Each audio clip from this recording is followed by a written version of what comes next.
இல்லாட்டி தேவன் தினமும் பேசுறாரு தானே. நாங்க தேவன்கிட்ட கேட்டுட்டு வேணா சாப்பிட்றேன்னு தானே அவங்க சொல்லியிருக்கணும். எல்லாமே தேவன்கிட்ட சொல்லுவாங்கல்ல. இதை கேட்கணுமா கேட்க கூடாதா? நம்ம எதை செய்யனாலும் முக்கியமான முடிவு எடுக்கும் போது தேவன்கிட்ட கேட்கணும்னு சொல்லியிருக்கேன். அவ அதை பத்தியே நினைக்கவே இல்லை. உடனே பறிச்சா சாப்பிட்டா. எப்பயுமே நம்மள ஒரு முடிவு யாரோ ஒருத்தவங்க சீக்கிரம் செய்ய அப்படின்னு நினைச்சு செய்ய வைக்கிறாங்கன்னா அந்த முடிவை நம்ம எடுக்கவே கூடாது. அது பிசாசோட தந்திரம் தான் அப்படி இருக்கும். இப்போ உடனே செய்யுங்க, உடனே பண்ணுங்க, இப்போ உடனே கல்யாணம் பண்ணுங்க அப்படின்னு சொல்லுவாங்க.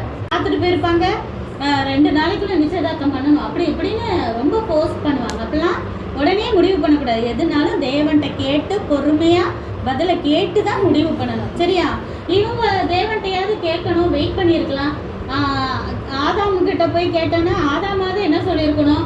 சரி நீ தான் சாப்பிட்ட, நானாவது தேவன் வந்தோன்னே கேட்டு சாப்பிட்றேன்னு சொல்லணும். ஆதாமுக்கு எப்படி இருந்த ஒரே ஒரு ஃப்ரெண்டு, கேர்ள் ஃப்ரெண்டு ஏவாள் தான். அதனால அவனுக்கு ஏவாள்னா ரொம்ப பிடிக்கும். ஏன்னா ஒய்ஃபு தானே. அதனால ஏவாளை ரொம்ப நேசிச்சனால இல்லை என்ன செஞ்சான், எப்பயுமே நம்மளுக்கு பிடிச்சவங்க ஏதாவது ஒன்று கொடுத்தா நம்ம உடனே நம்பி செஞ்சிருவோமா இல்லையா? அது மாதிரி அவனும் என்ன செஞ்சுட்டான், நம்பி உடனே அவனும் சாப்பிட்டுட்டான்.